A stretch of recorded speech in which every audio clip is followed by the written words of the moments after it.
Hi friends, നമസ്കാരം. സഹകാരി raise പ്ലസിൻ്റെ മറ്റൊരു പുതിയ ക്ലാസ്സിലേക്ക് എല്ലാ കൂട്ടുകാർക്കും സ്വാഗതം.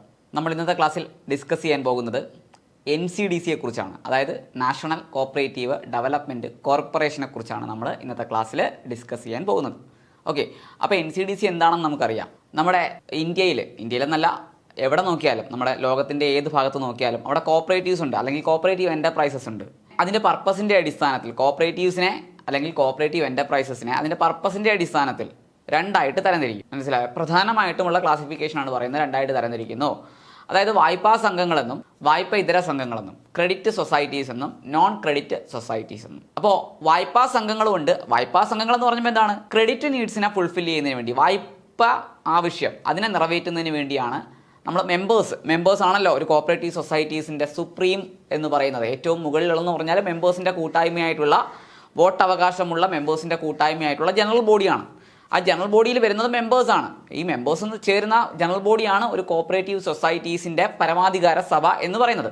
അപ്പോൾ ഈ മെമ്പേഴ്സിന് മാക്സിമം സർവീസ് റെൻഡർ ചെയ്യുക, പ്രോഫിറ്റ് എന്ന് പറയുന്ന ഒബ്ജക്റ്റിന് ഉപരി, അതിൽ ആ പ്രോഫിറ്റ് എന്ന് പറയുന്ന ഒബ്ജക്റ്റിലേക്ക് കോൺസെൻട്രേറ്റ് ചെയ്തപ്പോൾ പ്രോഫിറ്റൊക്കെ കിട്ടുന്നുണ്ട്, പക്ഷേ അതിനെക്കാട്ടിലും ഉപരി സർവീസ് എബോ സെൽഫ്, സർവീസാണ് ഈ ഒരു കോപ്പറേറ്റീവ് എൻ്റർപ്രൈസിൻ്റെ പ്രധാനപ്പെട്ട എന്തെന്ന് പറയുന്നത്, ലക്ഷ്യം എന്ന് പറയുന്നത്. മാക്സിമം സർവീസ് അതിൻ്റെ മെമ്പേഴ്സിനെ റെൻഡർ ചെയ്യുക എന്നുള്ളത്. അപ്പോൾ ആ ഒരു നിലയ്ക്ക് മെമ്പേഴ്സിൻ്റെ വായ്പ ആവശ്യങ്ങളെ സഫലീകരിക്കുന്ന എൻ്റർപ്രൈസുകളാണ് ക്രെഡിറ്റ് സൊസൈറ്റീസ് എന്ന് പറയുന്നത്. ഇനി അതല്ല, മറ്റ് ആവശ്യങ്ങൾ അതർ ദാൻ ക്രെഡിറ്റ്, വായ്പ ഒഴികെയുള്ള മറ്റ് കാര്യങ്ങളെ, മറ്റ് നീഡ്സിനെ അതിനെ ഫുൾഫിൽ ചെയ്യുന്നതിന് വേണ്ടിയുള്ള സൊസൈറ്റികളാണ് നോൺ ക്രെഡിറ്റ് സൊസൈറ്റീസ് എന്ന് പറയാം. മെമ്പേഴ്സിന് തന്നെയാണ് അവിടെയും ഈ പറഞ്ഞ സേവനങ്ങൾ ലഭ്യമാക്കുന്നത്, പക്ഷേ അത് ക്രെഡിറ്റ് നീഡ്സ് അല്ല. അതിനുപരി ആ ക്രെഡിറ്റ് നീഡ്സ് മാറ്റിക്കൊണ്ട് മറ്റ് ചില ആവശ്യങ്ങൾ, മെമ്പേഴ്സിനുണ്ടാകുന്ന മറ്റ് ചില നീഡ്സിനെ ഫുൾഫിൽ ചെയ്യുന്ന സൊസൈറ്റികളാണ് നോൺ ക്രെഡിറ്റ് സൊസൈറ്റീസ് എന്ന് പറയുന്നത്. അപ്പോൾ പ്രധാനമായിട്ടും കോപ്പറേറ്റീവ് സൊസൈറ്റികൾ ക്രെഡിറ്റ് എന്നും നോൺ ക്രെഡിറ്റ് എന്നും പറഞ്ഞിട്ട് തരംതിരിക്കുന്നുണ്ട്.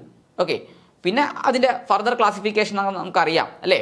ഈ ക്രെഡിറ്റിനകത്ത് തന്നെ agricultural credit, non agricultural credit എന്നൊക്കെ പറഞ്ഞിട്ടുണ്ടല്ലോ. പിന്നെ non credit societies consumer, marketing, okay, labour contract, അങ്ങനെയൊക്കെയുള്ള സൊസൈറ്റികളൊക്കെ ഉണ്ട്. ഓക്കെ, അപ്പോൾ നമ്മൾ ക്രെഡിറ്റിലേക്ക് ഫോക്കസ് ചെയ്യുമ്പോൾ അവിടെ agricultural credit, non agricultural credit, പിന്നെ ഈ അഗ്രികൾച്ചറൽ ക്രെഡിറ്റിനകത്ത് തന്നെ സിംഗിൾ പർപ്പസ്, മൾട്ടി പർപ്പസ്, അങ്ങനെയൊക്കെ പറഞ്ഞിട്ടുള്ള ഫർദർ ക്ലാസിഫിക്കേഷനൊക്കെ നമുക്കറിയാം.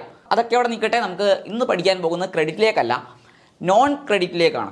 നോൺ ക്രെഡിറ്റുമായി ബന്ധപ്പെട്ടിട്ടുള്ള കാര്യങ്ങളാണ് നമ്മൾ ഇന്ന് പഠിക്കുന്നത്. കാരണം നോൺ ക്രെഡിറ്റ് എന്ന് പറയുമ്പോൾ നമുക്ക് ഇവിടെ പഠിക്കാൻ പോകുന്ന ഏരിയ NCDC ആയതുകൊണ്ട് NCDC കൂടുതലും ഫോക്കസ് ചെയ്യുന്നത് നോൺ ക്രെഡിറ്റിലേക്കാണ്. ഓക്കെ, അപ്പോൾ കോപ്പറേറ്റീവ് സൊസൈറ്റികൾക്ക് ഫണ്ടിൻ്റെ ആവശ്യകതയുണ്ടാകും. ഓക്കെ, അവിടെ എന്ത് വേണം? ഇവർക്ക് പ്രവർത്തിക്കാനുള്ള ഫിനാൻസ് അല്ലെങ്കിൽ ഫണ്ടിൻ്റെ ആവശ്യകതയുണ്ടാകും. ഇപ്പോൾ ക്രെഡിറ്റ് സൊസൈറ്റികളാണെങ്കിൽ ഈ ഫണ്ടുകൾ പ്രൊവൈഡ് ചെയ്ത് അവരുടെ പ്രവർത്തനങ്ങളെ മുന്നോട്ട് കൊണ്ടുപോകുന്നെങ്കിൽ ഫെസിലിറ്റേറ്റ് ചെയ്യുന്നത് നബാർഡാണെന്ന് നമുക്കറിയാം, ക്രെഡിറ്റ് സൊസൈറ്റീസ് ആണെങ്കിൽ. ഇനി നോൺ ക്രെഡിറ്റ് സൊസൈറ്റികളാവുമ്പോൾ ഇതിൻ്റെ ഇത്തരത്തിലുള്ള ആവശ്യങ്ങളെ, ഈ ഫണ്ട് നീഡ്സിനെയും അല്ലെങ്കിൽ ഫിനാൻസിൻ്റെ ആവശ്യകതയൊക്കെ ഫെസിലിറ്റേറ്റ് ചെയ്യുന്നത് അല്ലെങ്കിൽ അതിനെയൊക്കെ ഫുൾഫിൽ ചെയ്യുന്ന സ്ഥാപനമാണ്, അതിനുവേണ്ടി രൂപീകരിച്ച ഒരു പ്രസ്ഥാനമാണ് NCDC അല്ലെങ്കിൽ നാഷണൽ കോപ്പറേറ്റീവ് ഡെവലപ്മെൻറ്റ് കോർപ്പറേഷൻ. അപ്പോൾ ഇന്നത്തെ ക്ലാസ്സിൽ നമ്മൾ NCDCയെ കുറിച്ചാണ് പഠിക്കാൻ പോകുന്നത്. ഓക്കെ, നമുക്ക് ക്ലാസ്സിലേക്ക് പോകാം. നാഷണൽ കോപ്പറേറ്റീവ് ഡെവലപ്മെൻറ്റ് കോർപ്പറേഷൻ അല്ലെങ്കിൽ NCDC. ഓക്കെ, അപ്പോൾ നോക്കേ, the national cooperative development corporation. Okay, പരീക്ഷയ്ക്ക് ചോദിച്ചിട്ടുണ്ട് NCDC ഒരു കോപ്പറേറ്റീവ് സൊസൈറ്റി ആണോ എന്ന് ചോദിച്ചിട്ടുണ്ട്. NCDC ഒരിക്കലും ഒരു കോപ്പറേറ്റീവ് സൊസൈറ്റി അല്ല, ഇതൊരു കോർപ്പറേഷനാണ്. ഓക്കെ, ഗവൺമെൻറ് ഓഫ് ഇന്ത്യ രൂപം കൊടുത്തിട്ടുള്ള, ഞാൻ നേരത്തെ പറഞ്ഞു പർപ്പസ് എന്താണെന്ന് പറഞ്ഞു കഴിഞ്ഞു. ഓക്കെ, നോൺ ക്രെഡിറ്റ് സൊസൈറ്റികളുടെ ഫണ്ട് നീഡ്സിനെ ഫുൾഫിൽ ചെയ്യുന്നതിന് വേണ്ടി അല്ലെങ്കിൽ അവരെ ഫിനാൻസ് ചെയ്യുന്നതിന് വേണ്ടിയും ഈ നോൺ ക്രെഡിറ്റ് സൊസൈറ്റികളുടെ ഡെവലപ്മെൻറ്റിന് വേണ്ടിയും രൂപീകരിച്ചിട്ടുള്ള ഒരു പ്രസ്ഥാനമാണ്. ആര് രൂപീകരിച്ചിട്ടുള്ള? ഗവൺമെൻറ് ഓഫ് ഇന്ത്യ രൂപീകരിച്ചിട്ടുള്ള ഒരു കോർപ്പറേഷനാണ് ആരെന്ന് പറയുന്നത്? NCDC എന്ന് പറയുന്നത്. അപ്പോൾ NCDC എന്ന് പറഞ്ഞാൽ ഒരു കോർപ്പറേഷനാണ്, അല്ലാതെ ഒരു കോപ്പറേറ്റീവ് സൊസൈറ്റി അല്ല. ഓക്കെ, ഇതിൻ്റെ ഓർഗനൈസേഷൻ ടൈപ്പ് എന്താണ് അല്ലെങ്കിൽ ഓർഗനൈസേഷൻ സ്ട്രക്ചർ എന്താണ് എന്ന് ചോദിച്ചു കഴിഞ്ഞാൽ നമുക്ക് പറയണം എന്താണ്? It is A statutory corporation. NCDC എന്ന് പറഞ്ഞാൽ ഒരു സ്റ്റാറ്റ്യൂട്ടറി കോർപ്പറേഷനാണ്. അതെന്താ സ്റ്റാറ്റ്യൂട്ടറി കോർപ്പറേഷൻ എന്ന് പറഞ്ഞാൽ those organisation founded as per A statute. Statute എന്ന് പറഞ്ഞാൽ എന്താ? നിയമം. ഒരു നിയമത്തിന്റെ അടിസ്ഥാനത്തിൽ രൂപീകൃതമായിട്ടുള്ള പ്രസ്ഥാനമാകുമ്പോൾ അതിന്റെ ഓർഗനൈസേഷൻ ടൈപ്പ് എന്താകും, അല്ലെങ്കിൽ ഓർഗനൈസേഷൻ സ്ട്രക്ചർ എന്താവും?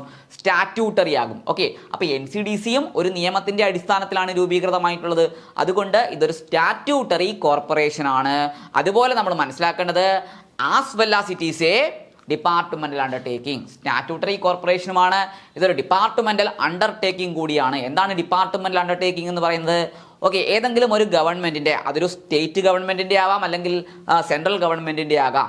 ഓക്കെ, അപ്പൊ ഇവരുടെ ഏതെങ്കിലും ഒരു ഡിപ്പാർട്ട്മെന്റിന്റെ കീഴിൽ, ഡിപ്പാർട്ട്മെന്റ് എന്ന് പറഞ്ഞാൽ എന്താ? ഏതെങ്കിലും ഒരു മിനിസ്ട്രി, മന്ത്രാലയത്തിന്റെ കീഴിൽ പ്രവർത്തിക്കുന്ന സ്ഥാപനങ്ങളെയാണ് നമ്മൾ ഡിപ്പാർട്ട്മെന്റൽ അണ്ടർടേക്കിംഗ് എന്ന് വിളിക്കുന്നത്. ഓക്കെ, NCDC എന്ന് പറഞ്ഞാൽ 2021 മുമ്പ് വരെ കേന്ദ്ര ഗവൺമെന്റിന്റെ കീഴിലുള്ള എന്താണ് അഗ്രികൾച്ചർ ആൻഡ് ഫാർമേഴ്സ് വെൽഫെയർ ആ ഡിപ്പാർട്ട്മെന്റിന്റെ കീഴിലായിരുന്നു പ്രവർത്തിച്ചിരുന്നത്.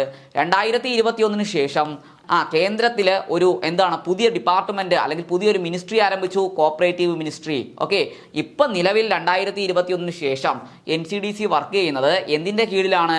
നമ്മുടെ കോപ്പറേറ്റീവ് മിനിസ്ട്രിയുടെ കീഴിലാണ്, അല്ലെങ്കിൽ സഹകരണ മന്ത്രാലയത്തിന് കീഴിലാണ്. അതുകൊണ്ട് തന്നെ ഇതെന്താകും? ഇതൊരു ഡിപ്പാർട്ട്മെന്റൽ അണ്ടർടേക്കിംഗ് കൂടിയാകുന്നു. ഓക്കെ, അപ്പോൾ ഇത് സ്റ്റാറ്റ്യൂട്ടറി കോർപ്പറേഷനുമാണ്, അതുപോലെ ഒരു ഡിപ്പാർട്ട്മെന്റൽ അണ്ടർടേക്കിംഗ് കൂടിയാണ്. ഓക്കെ, ഇനി എന്താ പറയുന്നത്? Established by an act. കണ്ടോ, എന്താണ്? ഒരു നിയമത്തിന്റെ അടിസ്ഥാനത്തിലാണ് രൂപീകരിച്ചിരിക്കുന്നത്. എവിടെ പാസ് ചെയ്തിട്ടുള്ള? Of the Indian parliament.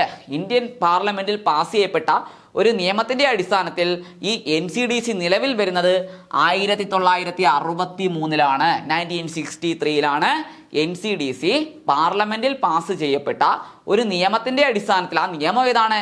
NCDC act ആണ്. അതിന്റെ അടിസ്ഥാനത്തിൽ NCDC നിലവിൽ വരുന്നു, അല്ലെങ്കിൽ രൂപം കൊള്ളുന്നു. നമ്മുടെ ഗവൺമെന്റ് ഓഫ് ഇന്ത്യ ആണ് ഇതിനെ എസ്റ്റാബ്ലിഷ് ചെയ്തിട്ടുള്ളത്. ഇതിന്റെ ഓർഗനൈസേഷൻ സ്ട്രക്ചർ എന്താണെന്ന് ചോദിച്ചു കഴിഞ്ഞാൽ ഇതൊരു സ്റ്റാറ്റ്യൂട്ടറി കോർപ്പറേഷൻ ആണ്. അതുപോലെ തന്നെ ഇതൊരു ഡിപ്പാർട്ട്മെന്റൽ അണ്ടർടേക്കിംഗ് കൂടിയാണ്. ഓക്കെ, ഇതൊരു കോർപ്പറേഷൻ ആണ്, അല്ലാതെ ഒരു കോപ്പറേറ്റീവ് സൊസൈറ്റി അല്ല. ഇതുകൂടി മനസ്സിലാക്കിയിരിക്കുക. ഓക്കെ, അപ്പൊ എന്നാ രൂപീകരിച്ചത്? 1963-ലാണ് ഇതിന് രൂപം കൊടുക്കുന്നത്. ഓക്കെ അല്ലേ? ഇനി എന്താ? It functions under the ministry of agriculture and farmers welfare. ഇത് പ്രവർത്തിച്ചിരുന്നത് എവിടെയായിരുന്നു? എന്തിന്റെ കീഴിലായിരുന്നു? കേന്ദ്ര ഗവൺമെന്റിന്റെ കീഴിലുള്ള ministry of agriculture and farmers വെൽഫെയറിന്റെ കീഴിലായിരുന്നു ഇത് പ്രവർത്തിച്ചിരുന്നത്. ഓക്കെ ആണോ? പക്ഷേ നമ്മൾ മനസ്സിലാക്കണം, 2021 ശേഷം, അതായത് നിലവിൽ ഇത് എവിടെയാണ് പ്രവർത്തിക്കുന്നത്? എന്തിന് കീഴിലാണ് പ്രവർത്തിക്കുന്നത് വെച്ച് കഴിഞ്ഞാൽ കോപ്പറേറ്റീവ് മിനിസ്ട്രിയുടെ കീഴിലാണ്, സെൻട്രൽ മിനിസ്ട്രി ഓഫ് കോർപ്പറേഷന്റെ കീഴിലാണ് ഇത് പ്രവർത്തിക്കുന്നത്. മനസ്സിലായല്ലോ? ഓക്കെ, അപ്പം മുമ്പ് പ്രവർത്തിച്ചിരുന്നത് ministry of agriculture and farmers വെൽഫെയറിന്റെ കീഴിലായിരുന്നു പ്രവർത്തിച്ചിരുന്നത്. ഒട്ടും ഡൗട്ട് വേണ്ട. നിലവിൽ at present NCDC is working under, നിലവിൽ ഇത് പ്രവർത്തിക്കുന്നത് എന്തിന്റെ കീഴിലാണ്? മിനിസ്ട്രി ഓഫ് കോർപ്പറേഷന്റെ കീഴിലാണ്. ഓക്കെ അല്ലേ? ഇനി എന്താ പറയുന്നത്? It is the apex financing organisation of the ministry. എന്താണ്? നമ്മളുടെ ഈ ഒരു മിനിസ്ട്രിയുടെ നേരത്തെ ministry of agriculture and farmers വെൽഫെയറിന്റെ കീഴിലായിരുന്നു. അപ്പോൾ ആ ഒരു മന്ത്രാലയത്തിന്റെ, അല്ലെങ്കിൽ ആ മിനിസ്ട്രിയുടെ ഒരു അപ്പെക്സ് ഫിനാൻസിങ് ഓർഗനൈസേഷൻ ആണ് ആ മന്ത്രാലയത്തിന് കീഴിൽ പ്രവർത്തിക്കുന്ന. നിലവിൽ ഏതിന്റെ കീഴിലാണ്? കോപ്പറേറ്റീവ് മിനിസ്ട്രിയുടെ കീഴിൽ. അപ്പൊ ഏതോ ഒരു മന്ത്രാലയം. ഇതിനു മുമ്പ് നമുക്കറിയാം ഏതാണ്? Ministry of agriculture and farmers welfare. At present നിലവിൽ ഇത് കോപ്പറേറ്റീവ് മിനിസ്ട്രി. ആ മിനിസ്ട്രിയുടെ ഒരു അപ്പെക്സ് ഫിനാൻസിങ് ഓർഗനൈസേഷൻ ആണ്. എന്താണ് പ്രധാനപ്പെട്ട ജോലി? നോൺ ക്രെഡിറ്റ് സൊസൈറ്റികൾക്ക് ആവശ്യമായിട്ടുള്ള ഫണ്ട് പ്രൊവൈഡ് ചെയ്യുക എന്നുള്ളതാണ്. അതുകൊണ്ട് തന്നെ ഇതൊരു അപ്പെക്സ് എന്ന് പറയുമ്പോൾ എന്താ? ഉന്നത തലത്തിലുള്ള, ദേശീയ തലത്തിലുള്ള ഒരു ഫിനാൻസിങ് ഓർഗനൈസേഷൻ ആണ് എന്തെന്ന് പറയുന്നത്? ഈ പറഞ്ഞ NCDC എന്ന് പറയുന്നത്. ഓക്കെ അല്ലേ? മനസ്സിലായല്ലോ? ഇനി എന്താ പറയുന്നത്? NCDC ആക്ടിന്റെ ബേസിൽ, അല്ലെങ്കിൽ ഒരു നിയമം പാസ് ചെയ്തു എന്ന് പറഞ്ഞു. 1962-ലാണ് NCDC ആക്ട് നിലവിൽ വരുന്നത്. ഓക്കെ അല്ലേ? അപ്പോൾ ആ ആക്ടിന്റെ അടിസ്ഥാനത്തിൽ NCDC രൂപം കൊള്ളുന്നത് 13/3/1963-ലാണ്. എന്നാണ്? മാർച്ച് 13, 1963-ലാണ് ആസ് പെർ NCDC ആക്ട്, 1962-ലെ NCDC ആക്ട് പ്രകാരം NCDC രൂപം കൊള്ളുന്നത്. എന്നാണ്?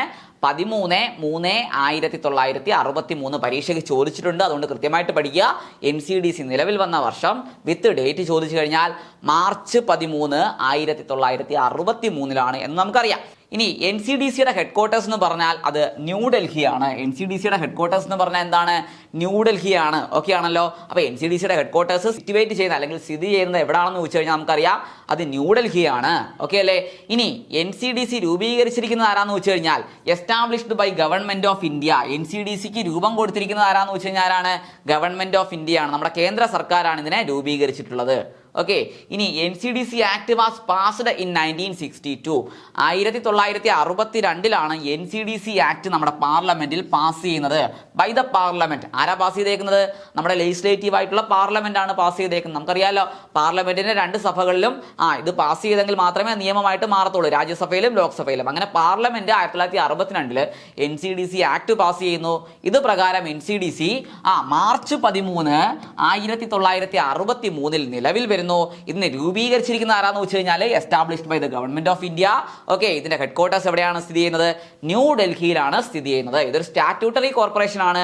അതുപോലെ തന്നെ ഇതൊരു ഡിപ്പാർട്ട്മെന്റൽ അണ്ടർടേക്കിംഗ് കൂടിയാണ്. ഓക്കെ. ഇനി അടുത്ത എന്താ പറയുന്നത് നോക്കാം. Predecessor of N C D C, അതായത് എൻ സി ഡി സിയുടെ മുൻഗാമി അല്ലെങ്കിൽ പ്രെഡിസിസർ ആരാണെന്ന് പരീക്ഷയ്ക്ക് ചോദിക്കാം.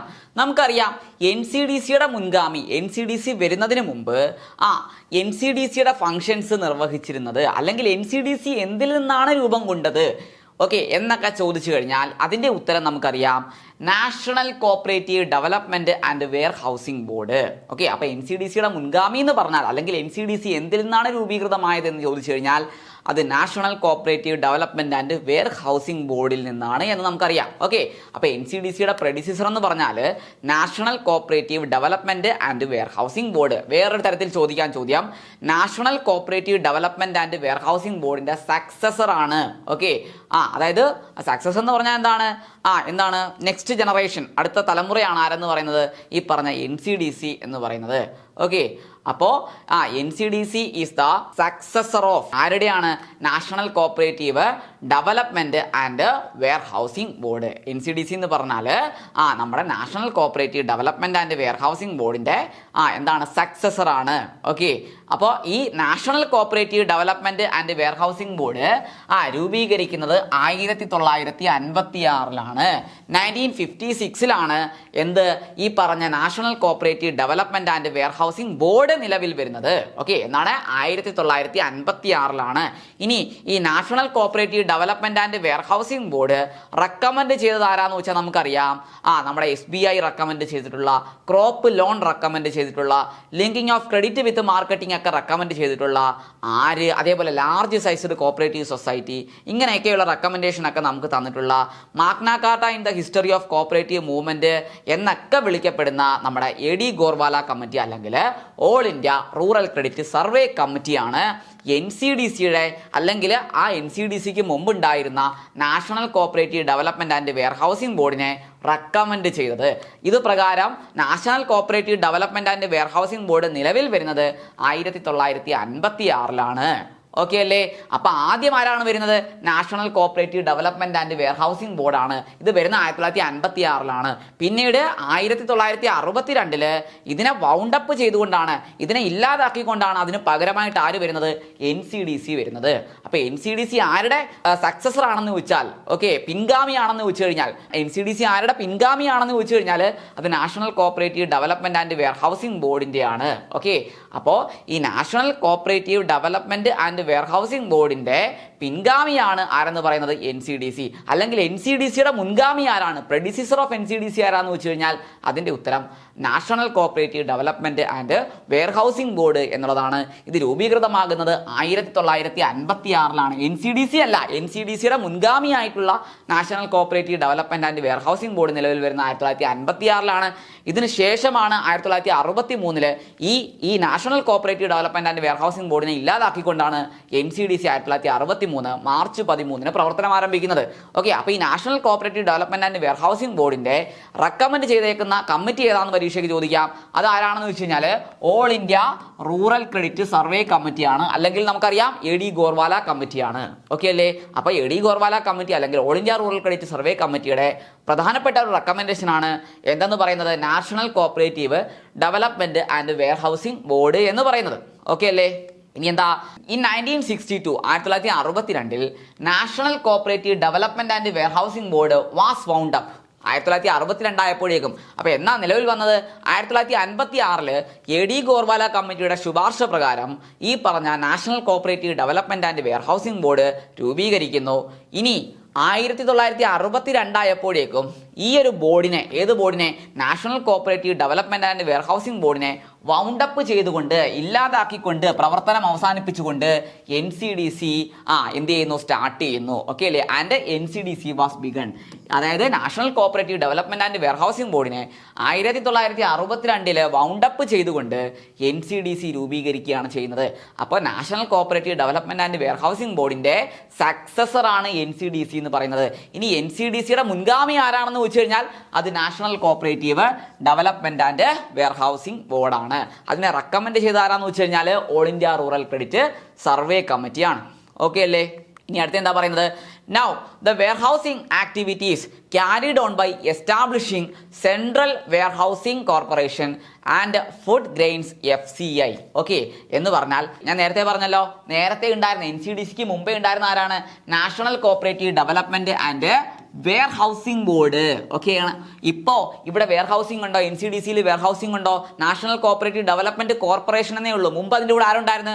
വെയർഹൗസിംഗ് ബോർഡ് എന്ന് പറയുന്ന ആ ഒരു ആക്ടിവിറ്റി, അതായത് വെയർഹൗസിംഗ് ആക്ടിവിറ്റീസും കൂടെ, ഗ്രെയിൻസിൻ്റെയൊക്കെ, ധാന്യങ്ങളുടെ, ഭക്ഷ്യധാന്യങ്ങളുടെയൊക്കെ എന്താണ് സ്റ്റോറേജ്, അതുമായിട്ട് ബന്ധപ്പെട്ട് വെയർഹൗസിംഗ് ഒക്കെ ഈ പറഞ്ഞ ബോർഡ് ചെയ്യുന്നുണ്ടായിരുന്നു. ആക്ടിവിറ്റീസ് ഒക്കെ ചെയ്യുന്നുണ്ട്, വെയർഹൗസിംഗ് ആക്ടിവിറ്റീസ് ഒക്കെ ചെയ്യുന്നുണ്ടായിരുന്നു. പക്ഷേ നിലവിൽ NCDC എന്ത് ചെയ്യുന്നില്ല?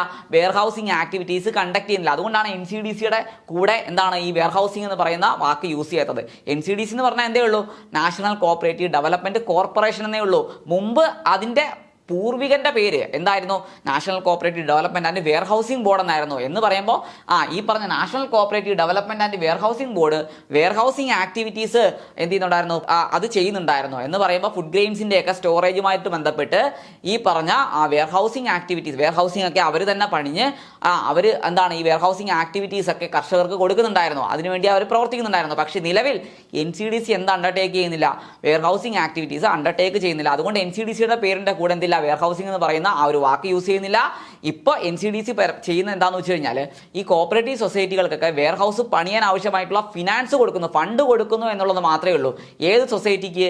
ഈ നോൺ ക്രെഡിറ്റ് സൊസൈറ്റികൾ, അതായത് മാർക്കറ്റിംഗ് സൊസൈറ്റി, കൺസ്യൂമർ സൊസൈറ്റി, ഇവരുടെ വസ്തുക്കൾ, ഓക്കെ, അവരുടെ ഗുഡ്സ് അതിനെ സ്റ്റോർ ചെയ്ത് വെക്കാൻ, പ്രോപ്പറായിട്ട് സ്റ്റോർ ചെയ്ത് വെക്കാനുള്ള ഗോഡൗൺ ഫെസിലിറ്റീസ് ഒക്കെ രൂപീകരിക്കാനുള്ള പണം കൊടുക്കുന്നു. അല്ലാതെ NCDCയുടെ കയ്യിൽ എന്തില്ല? വെയർഹൗസ് ഇല്ല, അല്ലെങ്കിൽ വെയർഹൗസിംഗ് ആക്ടിവിറ്റീസ് അവർ ചെയ്യുന്നില്ല. ഈ വെയർഹൗസിംഗ് ഒക്കെ പണിയുന്നതിന് വേണ്ടി, രൂപീകരിക്കുന്നതിന് ആവശ്യമായിട്ടുള്ള ഫണ്ട് പ്രൊവൈഡ് ചെയ്യുന്നു ആര്? NCDC. ഇത് മാത്രമേ ഉള്ളൂ. അപ്പം നിലവിൽ ഈ വെയർഹൗസിംഗ് ആക്ടിവിറ്റീസ് ഒക്കെ കണ്ടക്ട് ചെയ്യുന്നത് ആരാണ്? വെയർഹൗസ് ഒക്കെ രൂപീകരിച്ച് കർഷകർക്ക് അവരുടെ ഇത്തരത്തിലുള്ള എന്താണ് ഫുഡ് ഗ്രെയിൻസ് ഒക്കെ സ്റ്റോർ ചെയ്യാനുള്ള ഫെസിലിറ്റീസ് പ്രൊവൈഡ് ചെയ്യുന്ന ആരാന്ന് വെച്ച് കഴിഞ്ഞാൽ നിലവിൽ ആരാണ്? ഈ പറഞ്ഞ NCDCയുടെ മുൻഗാമിയായിട്ടുള്ള national cooperative development and warehousing ബോർഡിന്റെ വെയർഹൗസിംഗ് ആക്ടിവിറ്റീസ് ഒക്കെ ചെയ്യുന്നതിന് വേണ്ടി നമ്മൾ മറ്റ് 2 ഓർഗനൈസേഷന് രൂപം കൊടുത്തു. Government of India. അത് ആരൊക്കെയാണെന്ന് വെച്ച് കഴിഞ്ഞാൽ central warehousing corporation and food grains by FCI. ആരൊക്കെയാണ്? Central warehousing corporation, CWC, central warehousing corporation. പിന്നെന്താണ്? FCI. ഇത് നമ്മൾ കേട്ടിട്ടുണ്ട്, നമ്മുടെ ഈ റെയിൽവേ സ്റ്റേഷനോടൊക്കെ ചേർന്നിട്ടുണ്ടാവും. FCI ഗോഡൗൺസ് ഉണ്ടാവും. ഓക്കെ, അപ്പോൾ അതെന്താ ചെയ്യുന്നത്? ഫുഡ് ഗ്രെയിൻസിന്റെ ഒക്കെ സ്റ്റോറേജ് ആണ്. എന്ന് പറയുമ്പോൾ FCI ഡയറക്റ്റ് ആണ് ഈ വെയർഹൗസ് റൺ ചെയ്യുന്നത്. പക്ഷേ NCDC എന്തില്ല? അവർ ഡയറക്റ്റ് ആയിട്ട് വെയർഹൗസ് എന്താണ് രൂപീകരിച്ച് വെയർഹൗസിംഗ് ആക്ടിവിറ്റി ഡയറക്റ്റ് ആയിട്ട് ചെയ്യുന്നില്ല. പക്ഷേ എന്താ ചെയ്യുന്നത്? NCDC ചെയ്യുന്നത് എന്താണ്? ഈ നോൺ ക്രെഡിറ്റ് സൊസൈറ്റികൾക്ക് അവരുടെ ആവശ്യങ്ങൾക്കായിട്ടുള്ള ഗോഡൗൺ ഫെസിലിറ്റീസ് രൂപീകരിക്കാൻ ആവശ്യമായിട്ടുള്ള ഫണ്ട് പ്രൊവൈഡ് ചെയ്യുന്നു ആര്? NCDC. അപ്പോൾ നിലവിൽ NCDC വെയർഹൗസിംഗ് ആക്ടിവിറ്റീസ് കണ്ടക്ട് ചെയ്യാത്തതുകൊണ്ട് ഗവൺമെന്റ് ഓഫ് ഇന്ത്യ ഈ വെയർഹൗസിംഗ് ആക്ടിവിറ്റീസ് ഡയറക്റ്റ് ചെയ്യുന്നതിന് വേണ്ടി 2 സ്ഥാപനങ്ങൾക്ക് രൂപം കൊടുത്തു. അത് ഏതൊക്കെയാണെന്ന് വെച്ച് കഴിഞ്ഞാൽ സെൻട്രൽ വെയർഹൗസിംഗ് കോർപ്പറേഷനും അതേപോലെ ഫുഡ് ഗ്രെയിൻസ് ബൈ FCI ആണ്. ഓക്കെ ആണല്ലോ. അപ്പോൾ FCIയും സെൻട്രൽ വെയർഹൗസിംഗ് കോർപ്പറേഷനുമാണ് നിലവിൽ ഗവൺമെന്റ് ഓഫ് ഇന്ത്യയുടെ വെയർഹൗസിംഗ് ആക്ടിവിറ്റീസ് ക്യാരിഡ് ഔട്ട് ചെയ്യുന്നത്. ഓക്കെ ആണല്ലോ, മനസ്സിലായല്ലോ. ഇനി അടുത്ത നോക്കാം നമുക്ക്. It is not a cooperative society. ഞാൻ ആദ്യം തന്നെ പറഞ്ഞതാണ്, എൻ സി ഡി സി എന്ന് പറഞ്ഞാൽ എന്തല്ല, ഒരു കോപ്പറേറ്റീവ് സൊസൈറ്റി അല്ല. പരീക്ഷയ്ക്ക് ചോദിച്ചിട്ടുണ്ട് N C D C cooperative society ആണോ? അല്ല, എൻ സി ഡി സി ഒരിക്കലും ഒരു കോപ്പറേറ്റീവ് സൊസൈറ്റി അല്ല. ഇതൊരു സ്റ്റാറ്റ്യൂട്ടറി കോർപ്പറേഷൻ ആണെന്ന് പറഞ്ഞു. അതേപോലെ ഇതൊരു ഡിപ്പാർട്ട്മെന്റൽ അണ്ടർടേക്കിംഗ് കൂടിയാണെന്നാണ് ഞാൻ പറഞ്ഞത്. ഓക്കെ, അത് ഇപ്പോൾ നേരത്തെ പ്രവർത്തിക്കുന്നത് ministry of agriculture and farmers വെൽഫെയറിന്റെ കീഴിലാണെങ്കിൽ നിലവിൽ ഇത് പ്രവർത്തിക്കുന്നത് മിനിസ്ട്രി ഓഫ് കോർപ്പറേഷന്റെ അണ്ടറിലാണ്. ഓക്കെ ആണോ? അപ്പോൾ ഇതൊരു സ്റ്റാറ്റ്യൂട്ടറി കോർപ്പറേഷൻ ആണ്. It is not a cooperative society. ഇതൊരു കോപ്പറേറ്റീവ് സൊസൈറ്റിയെ അല്ല, പക്ഷേ ഇതെന്താണ്, ഇതൊരു സ്റ്റാറ്റ്യൂട്ടറി കോർപ്പറേഷൻ ആണ്. പിന്നെ നമ്മൾ പറഞ്ഞു ഇതൊരു ഡിപ്പാർട്ട്മെന്റൽ അണ്ടർടേക്കിംഗ് ആണ്. കാരണം ഇത് പ്രവർത്തിക്കുന്ന എന്തിന്റെ കീഴിലാണ്? Under ministry of corporation. അപ്പോൾ ഇത് മനസ്സിലാക്കി വെക്കുക. നേരത്തെ അത് പ്രവർത്തിച്ചിരുന്നത് ministry of agriculture and farmers വെൽഫെയറിന്റെ കീഴിലാണെങ്കിൽ അറ്റ് പ്രസന്റ് ഇപ്പോൾ ഇത് വർക്ക് ചെയ്യുന്നത് എന്തിന്റെ കീഴിലാണ്? മിനിസ്ട്രി ഓഫ് കോർപ്പറേഷന്റെ അണ്ടറിലാണ്. ഓക്കെ, എന്താണ് അവരുടെ ലക്ഷ്യം? എന്താണ് പർപ്പസ്? എന്താണ്? For the promotion of non credit cooperative sector. നമ്മുടെ രാജ്യത്ത് എന്താണ് ഈ പറഞ്ഞ വായ്പ ഇതര സംഘങ്ങളുടെ പ്രൊമോഷന് വേണ്ടി, അതിൻ്റെ വികസനത്തിന് വേണ്ടി പ്രവർത്തിക്കുന്ന ഒരു സ്ഥാപനമാണ് എന്തെന്ന് പറയുന്നത്? ഈ NCDC എന്ന് പറയുന്നത്. ഓക്കെ ആണല്ലോ. ഇനി NCDC started during 3rd 5-year plan. പരീക്ഷയ്ക്ക് ചോദിക്കാം, ഏത് പഞ്ചവത്സര പദ്ധതി കാലത്താണ് NCDC രൂപീകൃതമാകുന്നത്? ഏത് പഞ്ചവത്സര പദ്ധതി കാലത്താണെന്ന് വെച്ച് കഴിഞ്ഞാൽ നമുക്ക് പറയണം, ഏതാണ്? 3rd 5-year പ്ലാൻ ആണ്. 3ാം പഞ്ചവത്സര പദ്ധതി കാലത്താണ് NCDC ഫോം ചെയ്യുന്നത്. 1963 രൂപീകരിക്കുന്നത്. അപ്പോൾ 1963 വരുന്ന എന്നാണ്? ഈ പറഞ്ഞ 3ാം പഞ്ചവത്സര പദ്ധതി കാലത്താണ്. അപ്പോൾ NCDC നിലവിൽ വരുന്നത് 3ാമത്തെ പഞ്ചവത്സര പദ്ധതി കാലത്താണ്. ഓക്കെ, ഇനി NCDCയുടെ ഒരു എന്താണ് ഒരു പദ്ധതി ഉണ്ട്. എന്താണ്? ICDP, integrated cooperative development project. ഇത് വരുന്നത് 7ാം പഞ്ചവത്സര പദ്ധതി കാലത്താണ്. അപ്പോൾ NCDC നിലവിൽ വരുന്നത് 3rd 5-year പ്ലാന്റെ കാലത്താണ്. ഓക്കെ, ഇനി അടുത്ത എന്താ പറയുന്നത്? Expert committee appointed for the review of working of NCDC in the year. NCDCയുടെ വർക്കിങ്ങിനെ കുറിച്ച് പരിശോധിക്കുന്നതിന് വേണ്ടി NCDC രൂപീകരിച്ചതിന് ശേഷം കുറേ വർഷം കഴിഞ്ഞപ്പോൾ ഗവൺമെന്റ് ഓഫ് ഇന്ത്യ ഒരു എക്സ്പേർട്ട് കമ്മിറ്റിക്ക് രൂപം കൊടുത്തു. NCDCയുടെ വർക്കിംഗ് പ്രോപ്പറായിട്ട് നടക്കുന്നുണ്ടോ, അല്ലെങ്കിൽ NCDC എന്തിനു വേണ്ടിയാണോ രൂപീകരിച്ചത് ആ കാര്യങ്ങളൊക്കെ NCDC ഫലവത്തായിട്ട് ചെയ്തു പോകുന്നുണ്ടോ, ഇതൊക്കെ കൃത്യമായിട്ട് മോണിറ്റർ ചെയ്യുന്നതിന് വേണ്ടി ഒരു expert committee government of India രൂപീകരിച്ചു. അത് എന്നാണ് രൂപീകരിച്ചതെന്ന് വെച്ച് കഴിഞ്ഞാൽ 1970 ഒക്ടോബർ മാസത്തിലാണ് എക്സ്പേർട്ട് കമ്മിറ്റി അപ്പോയിന്റ് ചെയ്തത്. Expert committee appointed for the review of working of NCDCയുടെ വർക്കിംഗ് പ്രവർത്തനത്തിനെ വിലയിരുത്തുന്നതിന് വേണ്ടി ഗവൺമെന്റ് ഓഫ് ഇന്ത്യ 1970 ഒക്ടോബറിൽ ഒരു എക്സ്പേർട്ട് കമ്മിറ്റിക്ക് രൂപം കൊടുത്തു. അപ്പോൾ ഇത് എന്നാണ്? ഈ വർഷവും പരീക്ഷയ്ക്ക് ചോദിക്കാം, ആ വർഷവും മന്തും ചോദിക്കാം. അത് 1970 ഒക്ടോബറിലാണ് എക്സ്പേർട്ട് കമ്മിറ്റിക്ക് ഗവൺമെന്റ് ഓഫ് ഇന്ത്യ രൂപം കൊടുക്കുന്നത്. എന്തിനാണെന്ന് ചോദിച്ചു കഴിഞ്ഞാൽ നമുക്കറിയാം, എന്താണ്? NCDCയുടെ വർക്കിങ്ങിനെ പരിശോധിക്കുന്നതിന് വേണ്ടിയാണ്. NCDCയുടെ പ്രവർത്തനങ്ങൾ പ്രോപ്പറായിട്ട് നടക്കുന്നുണ്ടോ, അല്ലെങ്കിൽ NCDC രൂപീകരിച്ച എന്ത് ലക്ഷ്യം അറ്റൈൻ ചെയ്യുന്നതിന് വേണ്ടിയാണോ, ആ ഒരു ലക്ഷ്യം അവർ നിറവേറ്റുന്നുണ്ടോ, അല്ലെങ്കിൽ ആ ലക്ഷ്യം നേടിയെടുക്കുന്നതിന് വേണ്ടിയുള്ള പ്രവർത്തനങ്ങൾ അവർ കൃത്യമായിട്ട് കണ്ടക്ട് ചെയ്യുന്നുണ്ടോ, ഇതിനെയൊക്കെ വിലയിരുത്തുന്നതിന് വേണ്ടി എക്സ്പേർട്ട് കമ്മിറ്റിക്ക് ഗവൺമെന്റ് ഓഫ് ഇന്ത്യ രൂപം കൊടുത്തു. എന്നാണ് വർഷം? 1970 മാസം ഒക്ടോബർ. 1970 ഒക്ടോബറിലാണ് expert committee appointed for the review of working of NCDC. Okay, ഇനി അടുത്ത എന്താ? Assisting cooperatives always is the motto of NCDC. പരീക്ഷയ്ക്ക് ചോദിക്കും, ഉറപ്പായിട്ടും ചോദിച്ചിരിക്കും. ഈ മോട്ടോ ആരുടെയാണ്? ഇത് ആരുടെ മോട്ടോ ആണെന്ന് ചോദിക്കും. Assisting cooperatives always is the motto of ആരുടെയാണ്? NCDCയുടെ മോട്ടോയാണ് എന്തെന്ന് പറയുന്നത്? അസിസ്റ്റിംഗ് കോപ്പറേറ്റീവ്സ് ഓൾവേസ്, എപ്പോഴും സഹകരണ സ്ഥാപനങ്ങളെ എന്താണ് സഹായിക്കുക, അല്ലെങ്കിൽ അവരെ അസിസ്റ്റ് ചെയ്യുക. ഇത് ആരുടെ മോട്ടോ ആണ്, ആരുടെ ലക്ഷ്യമാണെന്ന് വെച്ച് കഴിഞ്ഞാൽ NCDCയുടെ ലക്ഷ്യമാണ്. എന്താണ്? Assisting cooperatives always is the motto of NCDC. Okay അല്ലേ? എന്നാൽ to make the voice of cooperation as strong as ever is the motto of. Okay, ഇതാരുടെ മോട്ടോയാണ്?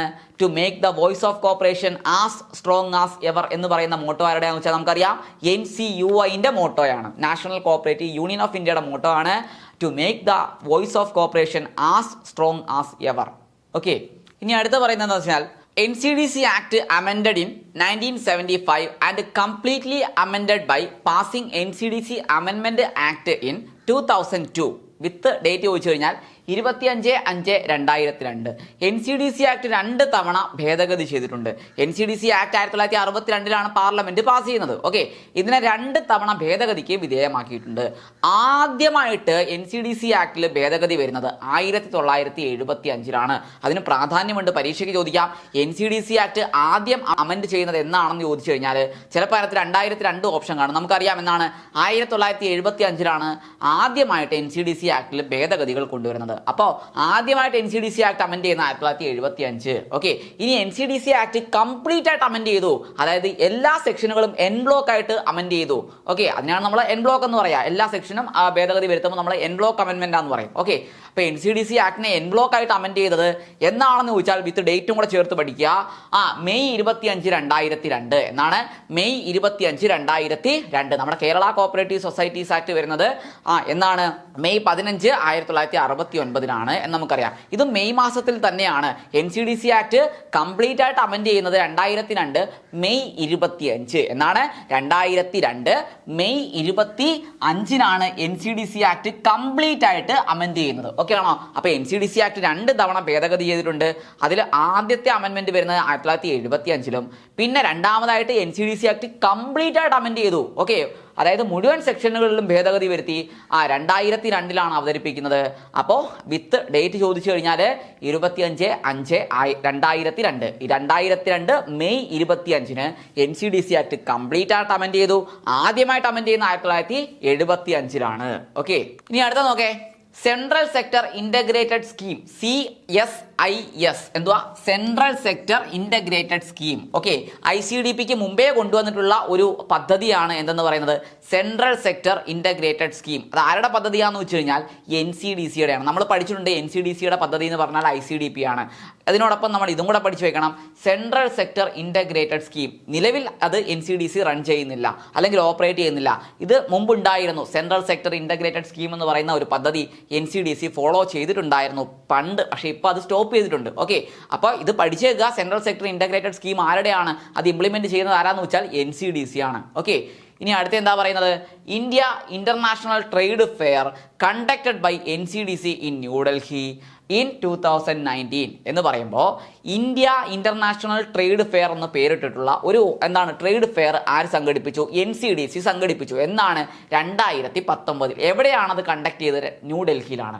എന്ന് പറയുമ്പോൾ അഗ്രികൾച്ചറൽ, ഇന്ത്യയിൽ ഉൽപ്പാദിപ്പിക്കപ്പെടുന്ന കാർഷിക ഉൽപ്പന്നങ്ങളുടെ കയറ്റുമതി ലക്ഷ്യമിട്ടുകൊണ്ട് ആ കയറ്റുമതിയെ പ്രോത്സാഹിപ്പിക്കുന്നതിന് വേണ്ടി NCDC നടപ്പിലാക്കിയ ഒരു പദ്ധതിയായിരുന്നു, അല്ലെങ്കിൽ ഒരു ട്രേഡ് ഫെയർ ആയിരുന്നു എന്ന് പറയുന്നത് ഇന്ത്യ ഇന്റർനാഷണൽ ട്രേഡ് ഫെയർ എന്ന് പറയുന്നത്. അപ്പോൾ അത് കണ്ടക്ട് ചെയ്ത ആരാണ്?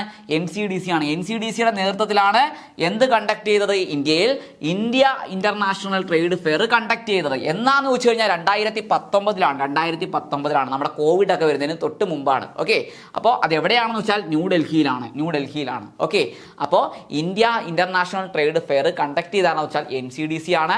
Four the export purpose of agricultural products in India. ഇന്ത്യയിലെ അഗ്രികൾച്ചറൽ പ്രോഡക്റ്റുകളെ എക്സ്പോർട്ട് ചെയ്യുന്നതിന് വേണ്ടി, അല്ലെങ്കിൽ വിദേശത്ത് ഇന്ത്യയിൽ ഉൽപ്പാദിപ്പിക്കപ്പെടുന്ന കാർഷിക വിളകൾക്ക് വിപണി കണ്ടെത്തുന്നതിന് വേണ്ടി, എന്ന് പറയുമ്പോൾ കയറ്റുമതിക്ക് വേണ്ടി, അതിനെ പ്രോത്സാഹിപ്പിക്കുന്നതിന് വേണ്ടി India international trade fair conduct ചെയ്താരാന്ന് വെച്ചാൽ NCDC ആണ്. എന്നാണ് കണ്ടക്ട് ചെയ്തതെന്ന് ചോദിച്ചാൽ 2019. എവിടെ വെച്ചാണ് അത് നടത്തിയതെന്ന് വെച്ചാൽ ന്യൂഡൽഹിയിൽ വെച്ചാണ്. ഓക്കെ അല്ലേ? അടുത്ത പറയുന്നത് നോക്കേ, NCDC provide financial assistance to non-credit cooperative structure like marketing, consumer, processing, etc. NCDC provide ചെയ്യുന്നു ഫിനാൻഷ്യൽ അസിസ്റ്റൻസ്, സാമ്പത്തിക സഹായം അല്ലെങ്കിൽ ഫണ്ട് പ്രൊവൈഡ് ചെയ്യുന്നു. ആർക്ക്? To non credit cooperative structure. ആർക്കാണ്? നോൺ ക്രെഡിറ്റ് ആയിട്ടുള്ള കോപ്പറേറ്റീവ് സ്ട്രക്ചറുകൾക്ക്. എന്ന് പറയുമ്പോൾ വായ്പ കൊടുക്കാത്ത സഹകരണ സംഘങ്ങളെ മെയിനായിട്ട് ഫിനാൻസ് ചെയ്യുന്ന ഏജൻസിയാണ് ആരെന്ന് പറയുന്നത് സെൻട്രൽ ഗവൺമെന്റിന്റെ ഏജൻസി ആയിട്ടുള്ള, അല്ലെങ്കിൽ ഒരു സ്റ്റാറ്റ്യൂട്ടറി കോർപ്പറേഷൻ ആയിട്ടുള്ള, ഓക്കെ, മിനിസ്ട്രി ഓഫ് കോർപ്പറേഷന്റെ അണ്ടറിൽ വർക്ക് ചെയ്യുന്ന NCDC എന്ന് പറയുന്നത്. അപ്പോൾ NCDC എന്താ ചെയ്യുന്നത്? Provide financial assistance to non credit cooperatives. അതേപോലെ ക്രെഡിറ്റിനും കൊടുക്കുന്നുണ്ട്. അതെങ്ങനെയാണെന്ന് ഞാൻ പറഞ്ഞു കഴിഞ്ഞു. ലോങ് ടേം ക്രെഡിറ്റ് ഇൻസ്റ്റിറ്റ്യൂഷനുകൾ ഫ്ലോട്ട് ചെയ്യുന്ന ഡിബഞ്ചറുകളുടെ 5 സിംഗിൾ യൂസിന്റെ ഡിബഞ്ചറുകളുടെ സിംഗിൾ യൂസിന്റെ 5% എക്സീഡ് ചെയ്യാത്ത പക്ഷം ആര് പർച്ചേസ് ചെയ്യുന്നു? ഈ കടപ്പത്രങ്ങൾ NCDC പർച്ചേസ് ചെയ്യുന്നു. പക്ഷേ മെയിനായിട്ട് ക്രെഡിറ്റ് കോപ്പറേറ്റീവ്സിന്റെ അവർക്ക് ഫണ്ട് പ്രൊവൈഡ് ചെയ്യുക എന്നുള്ളതല്ല NCDCയുടെ ലക്ഷ്യം. പിന്നെയോ നോൺ ക്രെഡിറ്റ് കോപ്പറേറ്റീവ്സ്, വായ്പ ഇതര സംഘങ്ങളുടെ പ്രൊമോഷന് വേണ്ടി, അവരെ ഫിനാൻഷ്യലി സഹായിക്കുന്നതിന് വേണ്ടി, അവർക്ക് ആവശ്യമായിട്ടുള്ള ഫണ്ട് പ്രൊവൈഡ് ചെയ്യുന്നതിന് വേണ്ടി NCDC പ്രവർത്തിക്കുന്നു. ഇതാണ് NCDCയുടെ പ്രധാനപ്പെട്ട ലക്ഷ്യം എന്ന് പറയുന്നത്. അപ്പോൾ NCDC provide financial assistance to non credit cooperative structure. Like ആരൊക്കെയാണ് നോൺ ക്രെഡിറ്റ് കോപ്പറേറ്റീവ്സ് എന്ന് പറഞ്ഞാൽ? ലൈക്ക് മാർക്കറ്റിംഗ് ആവാം, അല്ലെങ്കിൽ കൺസ്യൂമർ സൊസൈറ്റി ആവാം, അല്ലെങ്കിൽ പ്രോസസ്സിംഗ് സൊസൈറ്റികളാകാം. ഓക്കെ, അപ്പോൾ ഇങ്ങനെയൊക്കെയുള്ള നോൺ ക്രെഡിറ്റ് കോപ്പറേറ്റീവ് സൊസൈറ്റികളുടെ ഫിനാൻഷ്യൽ നീഡ്സിനെ ഫുൾഫിൽ ചെയ്യുക എന്നുള്ളതാണ് പ്രധാനമായിട്ടും NCDC ചെയ്യുന്നത്. ഓക്കെ അല്ലേ? ഇനി അടുത്ത എന്താ പറയുന്നത്, NCDC provide financial assistance to ICDP. NCDC എന്ത് ചെയ്യുന്നുണ്ട്, ഫിനാൻഷ്യൽ അസിസ്റ്റൻസ് ആർക്ക് കൊടുക്കുന്നു, ICDPക്ക് കൊടുക്കുന്നു. ഇൻ്റഗ്രേറ്റഡ് കോപ്പറേറ്റീവ് ഡെവലപ്മെൻറ്റ് പ്രോജക്റ്റ് എന്നുള്ള ഒരു പദ്ധതിയാണ് ആരെന്ന് പറയുന്നത്, ICDP എന്ന് പറയുന്നത്. ആ ICDP ഇംപ്ലിമെൻറ്റ് ചെയ്യുന്ന ആരാണ്, NCDC ആണ്. ഓക്കെ, അപ്പോൾ NCDC provide financial assistance to ICDP project. ICDP എന്ന് പറഞ്ഞാൽ ഇൻ്റഗ്രേറ്റഡ് കോപ്പറേറ്റീവ് ഡെവലപ്മെൻറ്റ് പ്രോജക്റ്റിന് ആവശ്യമായിട്ടുള്ള ഫിനാൻഷ്യൽ അസിസ്റ്റൻസ് നൽകുന്നത് NCDC ആണ്. NCDC ഇംപ്ലിമെൻറ്റ് ചെയ്യുന്ന പദ്ധതിയാണ് ICDP എന്ന് പറയുന്നത്. ICDP എന്താണെന്ന് ചോദിക്കും പരീക്ഷയ്ക്ക്, ഇൻ്റഗ്രേറ്റഡ് കോപ്പറേറ്റീവ് ഡെവലപ്മെൻറ്റ് പ്രോജക്റ്റ് ആണ്. ചിലപ്പോൾ പരീക്ഷയ്ക്ക് ഓപ്ഷനകത്ത് പ്രോഗ്രാം എന്നൊക്കെ കാണും. അപ്പം നമ്മൾ പ്രോഗ്രാമിലേക്ക് പോകരുത്, പ്രോജക്റ്റ് ആണെന്ന് മനസ്സിലാക്കിയിരിക്കുക. അപ്പോൾ NCDC ആണ് ICDPക്ക് ആവശ്യമായിട്ടുള്ള ഫിനാൻഷ്യൽ അസിസ്റ്റൻസ് കൊടുക്കുന്നത്. പക്ഷേ ആദ്യ കാലഘട്ടത്തിൽ എന്ന് പറയുമ്പോൾ NCDC എന്താണ് ഈ പറഞ്ഞ ICDP ഇംപ്ലിമെൻറ്റ് ചെയ്യുന്ന സമയത്ത് ഇതിന് ഫിനാൻഷ്യൽ അസിസ്റ്റൻസ് കൊടുത്തിരുന്നത് NCDC ആയിരുന്നില്ല. ഇപ്പോൾ നിലവിൽ NCDC സ്വന്തം കാലിൽ നിന്നുകൊണ്ടാണ് ICDP നടപ്പിലാക്കുന്നത്. ഓക്കെ, പക്ഷേ ആദ്യ കാലഘട്ടങ്ങളിൽ ഇതിന് ഫിനാൻഷ്യൽ അസിസ്റ്റൻസ് പ്രൊവൈഡ് ചെയ്തിരുന്നത് നബാർഡും സെൻട്രൽ ഗവൺമെൻറ്റും കൂടെ ചേർന്നിട്ടായിരുന്നു. അതായത് ഈ ICDPയുടെ ഇനിഷ്യൽ പീരീഡിൽ തുടക്കത്തിൽ ICDPക്ക് വേണ്ടുന്ന ഫിനാൻഷ്യൽ അസിസ്റ്റൻസ് സാമ്പത്തിക സഹായം നൽകിയിരുന്നത് സെൻട്രൽ ഗവൺമെൻറ്റും നബാർഡും കൂടെ ചേർന്നിട്ടായിരുന്നു. പക്ഷേ 2020-21 ഒരു സാമ്പത്തിക വർഷത്തിൽ ഈ ICDPക്ക് ആവശ്യമായിട്ടുള്ള ഫണ്ട് പ്രൊവൈഡ് ചെയ്യുന്ന പരിപാടി സെൻട്രൽ ഗവൺമെൻറ് നബാർഡ് നിർത്തിയിട്ടുണ്ട്. അതിനുശേഷം അതിനിപ്പുറം ICDP സ്വന്തം കാലിൽ നിന്നുകൊണ്ട് ICDP നിർത്തിയിട്ടില്ല. ICDP ആര് ഏറ്റെടുത്ത് നിർവഹിച്ചു പോകുന്നു, NCDC സ്വന്തം കാലിൽ നിന്നുകൊണ്ട് മറ്റാരുടെയും കയ്യിൽ നിന്ന് സാമ്പത്തിക സഹായം വാങ്ങിക്കാതെ NCDC ഇത് ഇംപ്ലിമെൻറ്റ് ചെയ്തു പോകുന്നു. അപ്പോൾ നമ്മൾ മനസ്സിലാക്കേണ്ടത് NCDCയുടെ പദ്ധതിയാണ് എന്തെന്ന് പറയുന്ന ICDP അല്ലെങ്കിൽ ഇൻ്റഗ്രേറ്റഡ് കോപ്പറേറ്റീവ് ഡെവലപ്മെൻറ്റ് പ്രോജക്റ്റ് എന്ന് പറയുന്നത്. അത് ഇംപ്ലിമെൻറ്റ് ചെയ്യുന്നത്, അത് നടപ്പിലാക്കുന്നതും NCDC തന്നെയാണ്. ആദ്യകാലങ്ങളിൽ ICDPയെ ഫിനാൻസ് ചെയ്തിരുന്നു ആരാണ്, നബാർഡും സെൻട്രൽ ഗവൺമെൻറ്റോടെ ചേർന്നിട്ട്. പക്ഷേ റീസെൻ്റ് ആയിട്ട് ഈ സാമ്പത്തിക സഹായം നബാർഡും സെൻട്രൽ ഗവൺമെൻറ് നിർത്തലാക്കി. ഓക്കെ, സാമ്പത്തിക സഹായം കൊടുക്കുന്നത് മാത്രമേ ഉള്ളൂ, പക്ഷേ അത് നടപ്പിലാക്കുന്ന ആരാണ്, NCDC തന്നെയാണ്. നിലവിൽ ഇതിൻ്റെ സാമ്പത്തിക സഹായം എടുക്കുന്നതും അത് നടപ്പിലാക്കുന്നതും ആര് തന്നെയാണ്, NCDC തന്നെയാണ്. ഓക്കെ, അടുത്തെന്താ പറയുന്നത്, NCDC provides financial assistance to state agricultural staff training institute. Okay, അതായത് staff training centre. Okay, STC staff training സെൻറ്ററിന് അതിൻ്റെ പ്രവർത്തനത്തിന് ആവശ്യമായിട്ടുള്ള ഫിനാൻഷ്യൽ അസിസ്റ്റൻസ് പ്രൊവൈഡ് ചെയ്യുന്നത് NCDC ആണ്. ഓക്കെ, ഈ STC എന്ന് പറഞ്ഞാൽ എന്താണെന്ന് അറിയാമല്ലോ, എറണാകുളത്തുള്ള ഒരു പരിശീലന കേന്ദ്രമാണ് STC, സ്റ്റാഫ് ട്രെയിനിങ് സെൻറ്റർ എന്ന് പറയും. അത് ആരുടെ പരിശീലന കേന്ദ്രമാണെന്ന് വെച്ച് കഴിഞ്ഞാൽ Kerala state cooperative agriculture and rural development ബാങ്കിൻ്റെ പരിശീലന കേന്ദ്രമാണ് സ്റ്റാഫ് ട്രെയിനിങ് സെൻറ്റർ എന്ന് പറയുന്നത്. അപ്പോൾ അതിനാവശ്യമായിട്ടുള്ള ധനസഹായം നൽകുന്നത്, അതിൻ്റെ പ്രവർത്തനത്തിന് ആവശ്യമായിട്ടുള്ള ഫണ്ട് ആര് പ്രൊവൈഡ് ചെയ്യുന്നുണ്ട്, NCDC പ്രൊവൈഡ് ചെയ്യുന്നുണ്ട്. ഓക്കെ ആണോ? അപ്പോൾ STCക്ക് ആവശ്യമായിട്ടുള്ള ഫിനാൻഷ്യൽ അസിസ്റ്റൻസ് ആര് പ്രൊവൈഡ് ചെയ്യുന്നുണ്ട്, NCDC പ്രൊവൈഡ് ചെയ്യുന്നുണ്ട്. STC എന്നാ വന്നേ, 1994. ഓക്കെ, അത് എവിടെയാണ് സിറ്റുവേറ്റ് ചെയ്യുന്നതെന്ന് കൂടെ പഠിച്ചു വെച്ചേ. എവിടെയാണ്, എറണാകുളമാണ്. പരീക്ഷയ്ക്ക് ചിലപ്പോൾ ചോദിക്കാം. എറണാകുളത്താണ് Kerala state cooperative agriculture and rural development ബാങ്കിൻ്റെ പരിശീലന കേന്ദ്രമായിട്ടുള്ള അല്ലെങ്കിൽ ട്രെയിനിങ് ഇൻസ്റ്റിറ്റ്യൂട്ട് ആയിട്ടുള്ള സ്റ്റാഫ് ട്രെയിനിങ് സെൻറ്റർ ഉള്ളത്. ഇതിന് ഫിനാൻഷ്യൽ അസിസ്റ്റൻസ് ആര് പ്രൊവൈഡ് ചെയ്യുന്നുണ്ട്, NCDC പ്രൊവൈഡ് ചെയ്യുന്നുണ്ട്. ഓക്കെ, ഇപ്പോൾ ഇതിനെ വിളിക്കുന്നത് KCRDB IMT എന്നുള്ളതാണ് കേട്ടോ, institute of management and technology. KCRDB institute of management and technology എന്നാണ് ഇപ്പം നിലവിൽ അതിൻ്റെ പേര്. അതായത് STC 2019 STCയുടെ പേര്, ഈ സ്റ്റാഫ് ട്രെയിനിങ് സെൻറ്റർ എന്ന് പറയുന്ന പേര് മാറ്റിയിട്ടുണ്ട്. ഇപ്പോൾ അതിനെ അറിയപ്പെടുന്നത് KCRDB IMT എന്നുള്ളതാണ്. അതായത് Kerala state cooperative agriculture and rural development bank institute of management and technology എന്നാണ് നിലവിൽ ഈ പറഞ്ഞ സ്റ്റാഫ് ട്രെയിനിങ് സെൻറ്ററിൻ്റെ പേര് എന്ന് പറയുന്നത്. അത് രൂപീകരിച്ച 1994. രൂപീകരിക്കുന്ന സമയത്ത് അതിൻ്റെ പേര് സ്റ്റാഫ് ട്രെയിനിങ് സെൻറ്റർ എന്നുള്ളതാണ്. ആരുടെ പരിശീലന കേന്ദ്രമാണെന്ന് വെച്ചാൽ അത് KCRDB ആണ്. അതേപോലെ അത് സ്ഥിതി ചെയ്യുന്ന എവിടെയാണെന്ന് വെച്ചാൽ എറണാകുളത്താണ്. ഓക്കെ, എല്ലാവർക്കും നല്ല ഒരു ദിവസം ആശംസിക്കുന്നു. Thank you all.